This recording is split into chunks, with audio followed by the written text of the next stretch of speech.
জামাই ষষ্ঠী করতে যাবি না? তোর বন্ধুরা চলে গেছে, তুমি যাবি না?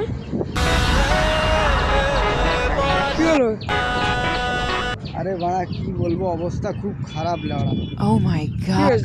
টাকা পয়সা পাচ্ছি না বাড়া, সব বন্ধুদেরকে টাকা ধার দিলাম, কিন্তু আমার যখন বাড়া দরকার কোনো বোকাচোদাই দিচ্ছে না।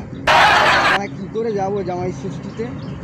এদিকে বউ বলছে বাড়া রোজ চলো চলো চলো জামাই ষষ্ঠী করতে যাবো, তো বন্ধুদেরকে আমি চিনে গেলাম কেরাম বোকাচোদা ছেলে। Oh my god. শ্বশুর বাড়ি যদি যাই বাড়া, খালি হাতে গেলে তো হবে না, টাকা তো পাচ্ছি না কোথাও। লড়া ভাবছি লড়া বন্ধন থেকে লোন তুলে বাড়া জামাই ষষ্ঠী করতে যাবো। ওইটাই একটা উপায় আছে লড়া, আর কোনো উপায় নেই। বন্ধন থেকে লোন তুলবো, যে বাড়া জামাই ষষ্ঠী করতে যাবো। আবার তুই ভাবছিস এটা যে আমার বাড়া লজ্জা লাগছে না, বন্ধন থেকে লোন তুলে আমি যাবো বাড়া জামাই ষষ্ঠী করতে? কী করবো বল বাড়া টাকা না পেলে? কেন বাড়া কামাস না?